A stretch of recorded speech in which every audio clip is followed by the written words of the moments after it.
नमस्कार, आप सभी का स्वागत है स्टार सिटी न्यूज़ में। मैं इस वक्त दिल्ली के चांदनी चौक विधानसभा में मौजूद हूं। साथ ही हमारे सतीश जैन जी हैं, जो कि पूर्व के निगम पार्षद हैं और पूर्व के संयोजक हैं चांदनी चौक विधानसभा से। आइए इनसे सीधी बात कर लेते हैं।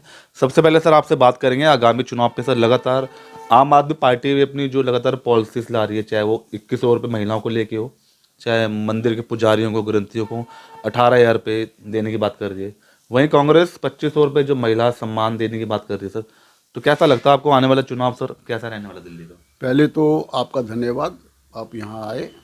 मैं दोनों बातों में मैं इतना ही कहना चाहता हूँ कि आम आदमी पार्टी ने अपना जनाधार खो दिया है।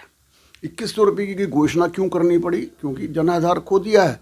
अब महिलाओं को लुभाने के लिए कुछ तो उनको कहना ही चाहिए, तो वो उन्होंने कहा है।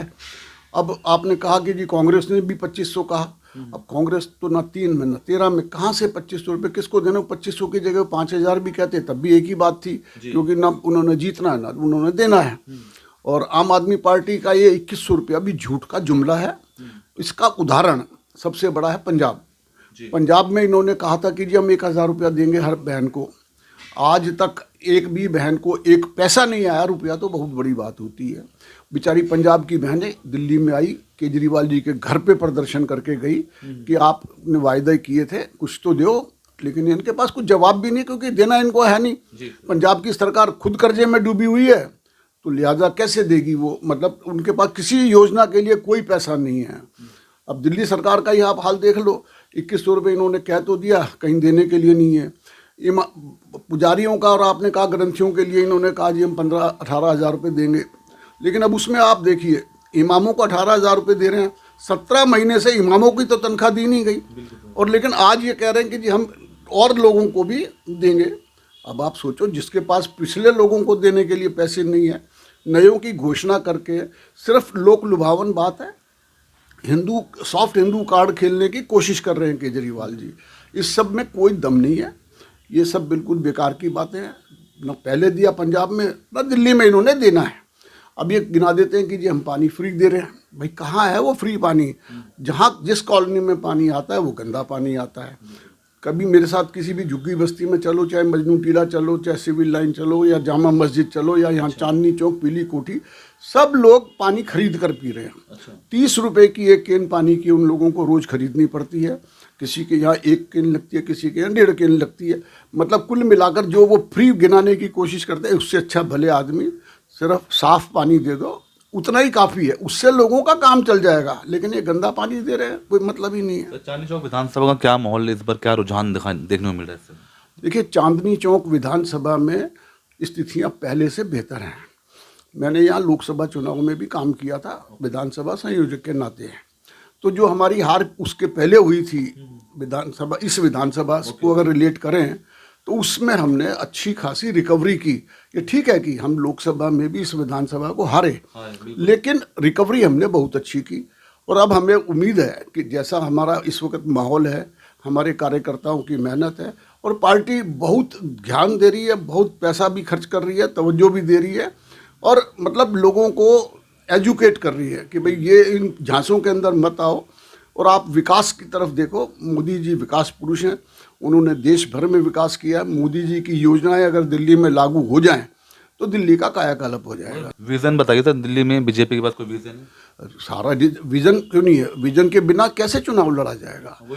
विजन ये है कि हमको दिल्ली में आमूल चूल परिवर्तन करना, बदलाव करना है। किस तरीके का बदलाव?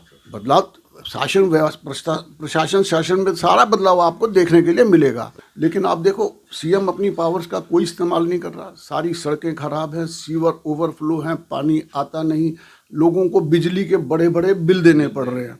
तो ये जो सारी समस्याएं हैं, इनसे निजात पाने का, और डेवलपमेंट के नाम पे तो कुछ इन्होंने किया ही नहीं। ना नया कोई स्कूल खोला, ना नया कोई कॉलेज खोला, ना नए कोई अस्पताल खोले। वो मोहल्ला क्लिनिक गिना देते हैं। मोहल्ला क्लिनिक में खुद बताए केजरीवाल कि वो खुद कब गए आज तक किसी मोहल्ला क्लिनिक में। अपना इलाज कराना होता तो बेंगलोर जाते हैं। मगर दिल्ली सरकार और केंद्र सरकार में टकराव लगातार रहता है, कभी एलजी के साथ रहता है सर, जिसकी वजह से दिल्ली में विकास नहीं हो पाते। भाई दिल्ली सरकार क्यों टकराव करती है केंद्र से या एलजी से? शीला दीक्षित एक मुख्यमंत्री यहाँ रही, उनका काम आप देखो। उनके 5 साल, शुरू के 5 साल में अटल बिहारी वाजपेयी जी की सरकार थी सेंटर में, लेकिन उनका तो एक दिन भी टकराव नहीं हुआ, ना एलजी से हुआ ना सरकार से हुआ। बाद में भी शीला दीक्षित की सरकार चलती रही, कोई टकराव नहीं हुआ।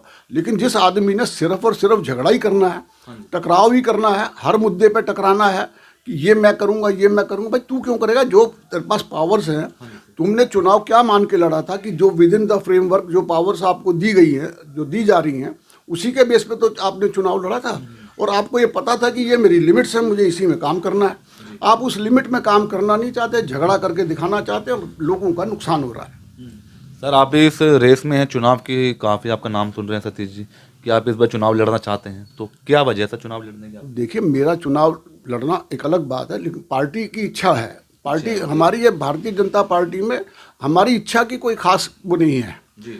हम काम कर रहे हैं, हमारे क्षेत्र के लोगों की इच्छा है कि भाई हमारा भी नाम होना चाहिए, तो उन लोगों ने नाम कहीं भी आगे चलाया है तो वो नाम आपके पास भी आया। इस तरह की इसमें बात होती है।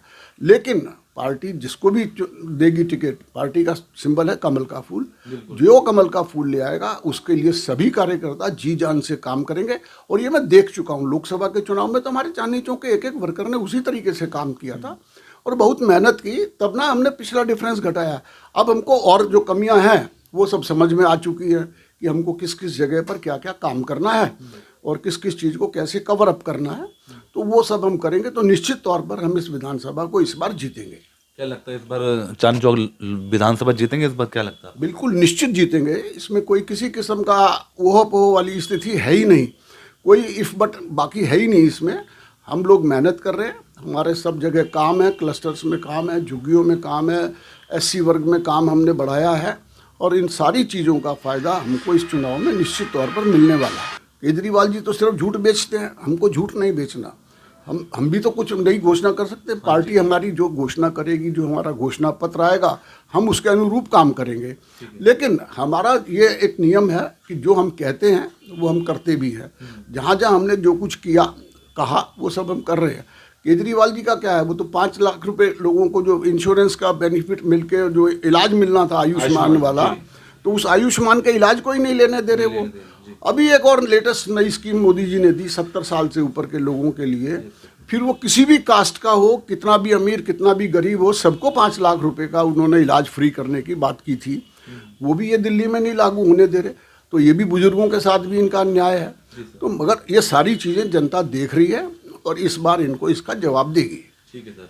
और कुछ चांदनी चौक निवासियों को, अपनी विधानसभा के वासियों को कुछ लास्ट में संदेश देना चाहते हैं? देखिए, विधानसभा के निवासियों को संदेश तो इतना ही है कि आप सब लोग विवेक से वोट कीजिए और भारतीय जनता पार्टी को यहाँ से जिताइए, क्योंकि दिल्ली में भाजपा की सरकार बनने वाली है। जब सरकार बनेगी और आपका विधायक भी भाजपा का होगा तो निश्चित तौर पर आप लोगों को उसका लाभ मिलेगा। ऊपर लोकसभा में सांसद बीजेपी का है, विधायक भी बीजेपी का होगा, तो समन्वय से बहुत अच्छे से ज़्यादा से काम हम कर पाएंगे। इतना ही मुझे कहना है। ठीक है, धन्यवाद आपका। जी धन्यवाद। तो ये हमारी सीधी बात सतीश जैन जी से, स्टार सिटी के साथ मैं जितेंद्र गुप्ता।